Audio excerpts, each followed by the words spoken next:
The third approach you can use to change your financial position and improve your financial position and to make sure you maintain the wealth that you've got is to do with your strategies.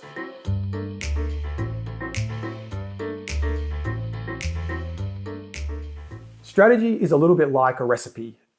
A recipe, first of all, has an end outcome that we're working towards. In this case, it's financial success in an ongoing way as defined by you.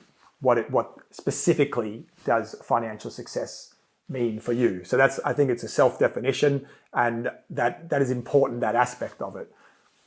So a recipe has an end result that we're aiming for, and it has clearly articulated a sequence of steps of what to do in order to achieve and create that outcome and to bring that result into the world. And it also lets you know which ingredients specifically are required to get that end result. So it's my way of thinking about strategies is that it's clearly articulating essentially the method. A question to consider strategies is, how specifically will I achieve this financial outcome?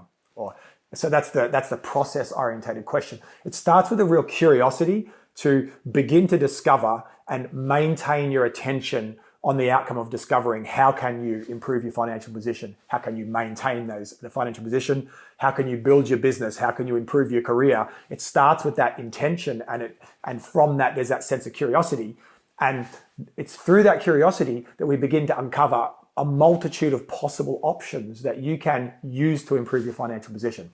So for example, a few years ago, maybe, it was 5-7 years ago, I really had the idea that I wanted passive income.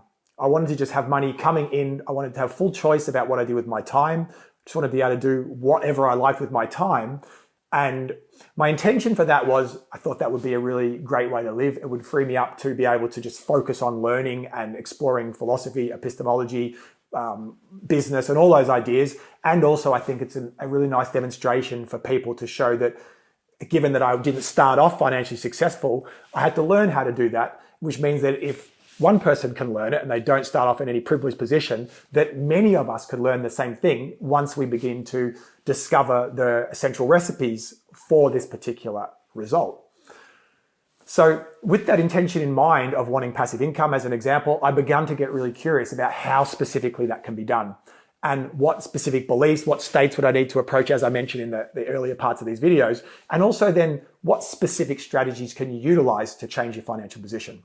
So I would like to speak to some of those. I think this would be a longer video and I might do more for this. However, I'd like to just suggest some ideas on how I explored it and I guess in some sense what I did. So initially I did this and realized that what I actually love doing was helping people to do with coaching and helping people with how they can change their mindset, their states of mind, how they can get results. Initially, all I did was apply those ideas in my own life. And then following doing that and applying it to a whole bunch of different contexts, I realized it's a really fun game and it's very rewarding to help people. So I did a lot of that. Before that, I used to do a job as a fitness instructor. I've done a range of different things a long time before. Well, I used to do, when I was a child, I washed vans for a living. Washing vans for a living is one strategy. I think I got paid $5 a van. I wasn't going to get wealthy from doing that.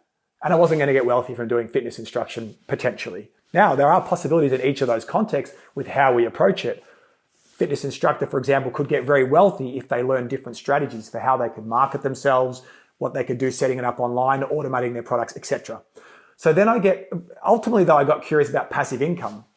I became curious about passive income. It was related to this concept called elegance, which is essentially what is the most efficient and most effective way to achieve an outcome.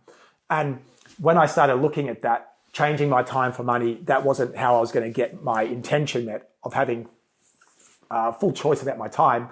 So from there, I started realizing that there are better ways to do it. And then I started to develop and build businesses. So I put together a gym, and it was a franchise gym, made that very successful, built that up with some business partners. And then once that one became successful, we went and acquired another gym, built that one up, made it successful, and then we went and did another one. So this sort of sense of developing businesses is one way that you can build your financial position. And my personal preference is building businesses. I've had a lot of experience doing business coaching and building my businesses personally. So I find that to be, I like that context because I can choose how I can influence that context and with the teamwork and the collaboration of others, right? For me, property is another way some people do. I don't really know about property. I know some people make heaps of money out of that. That's not my area, but I am aware of it as one modality, you could say, or one method for improving your financial position. So this is something that if you're drawn to that area. So what I would kind of say is notice what you're drawn to. I'm drawn to ideas, drawn to business. If you're drawn to property and you love architecture and you love that whole thing, then that might be so I would definitely be looking and feeling for the tacit, the unconscious nonverbal response. What are you drawn to? What wakes you up? What are you excited about? I feel that's really going to be important because I think it might have been Robbins, I heard him say a while ago, he said something like, have you ever known anyone who made a lot of money doing something they hate? And he says, I don't. And I think he's right. And even if you could, who wants to live your life doing something you don't enjoy? I think it's much better if you can to do something you're engaged in and that you love. So that's, in some sense, I'm just adding it in, I guess, in a conversational sense, but it occurs to me that that's a worthwhile filter as we're chatting through the options. Another option, so in terms of the strategy, another great strategy for making money is to create online content and help educate people. That's one that I'm really passionate about because I think we human beings are so intelligent and the planet can be so amazing. And the smarter we get and the kinder we are and the more we help each other and collaborate and learn, then everything gets better and we can help each other, we can make more money, all of these kind of, I guess, altruistic, lofty ideas, but I resonate with those ideas. So the online space, and then you could explore the online space. How specifically can you make money in that context? So if you're drawn to that, then you might go a little bit down a bit of a rabbit burrow in that particular area. How specifically? That's the question. How specifically do you make money online, if that's what you want? How specifically can you make money doing real estate? How specifically? And then from there, part of the strategy side of things is find a model. Now, what specifically do I mean by model? When I was initially changing my financial position from working to being able to just choose to do whatever I like with my time, I found models. Now, ideally, they're live. If you can find someone who's financially successful and they're prepared to, in a sense, take you under your wing in almost like an apprenticeship phase, that is absolutely perfect. But if you can't do that, because we don't all know people like that, there's so many resources online. I mean, there are phenomenal books on this. I mean, 2 books that I read cover to cover and literally, I didn't just read them, I literally ate them. Basically, I absorbed and digested them. One is them, which I bet you know. If you don't, it's Rich Dad, Poor Dad. Cracker of a book, simple book, clearly articulating the difference between his rich dad and his poor dad, right? Now, as he said, there's nothing, both of those dads were great. They just had different strategies that got different results in their recipe. And that book of clearly articulating the difference, which I think is a core question, which is what's the difference between someone who's potentially average in a field or not getting a great outcome yet, and someone who's skilled and a model of genius. It's the strategy side. And I mean that not just in an obviously observable sense, but I mean that in a deeper way. But the question is really, what's the difference neurologically? What's the difference in their states of mind? What is the difference in their stories, their beliefs, their operational metaphors? What's the difference in their strategies? So these books like Rich Dad, Poor Dad, I read that book so many times until it became a part of me. Now, the other book I read, which I loved, which is The 4-Hour Workweek by Tim Ferriss. Nearly everybody knows about these books.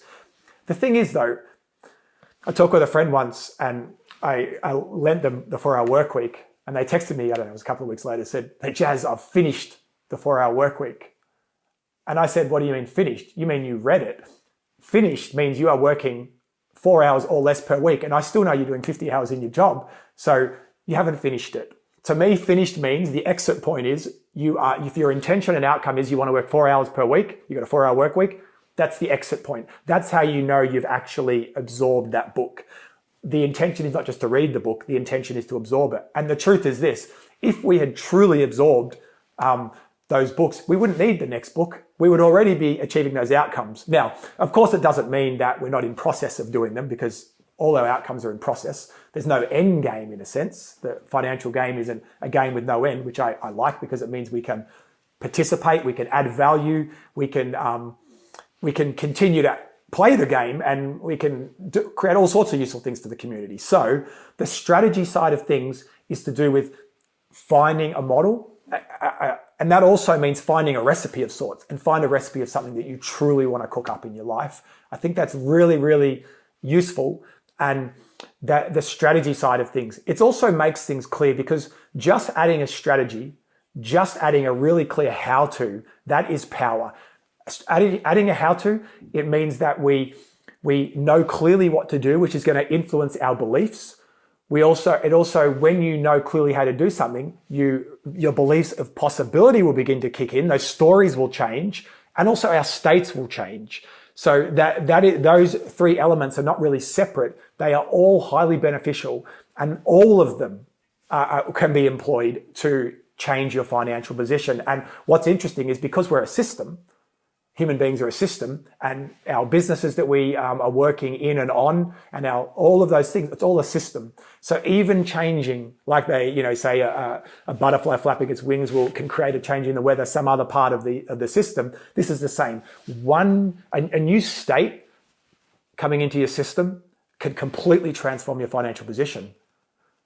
New beliefs, once again, will change the states. It will change the possibilities you're prepared to act on and to maintain, because obviously doing this takes time. There's time frames involved. And a new strategy, sometimes all we need to know how to do is literally have a clear recipe or a clear strategy. And once we know that, human beings, we're so smart. We just need to have an in, and we're modeling creatures. We are social creatures. We learn via tacit modeling, or what are called mirror neurons in neuroscience. We learn via imitation.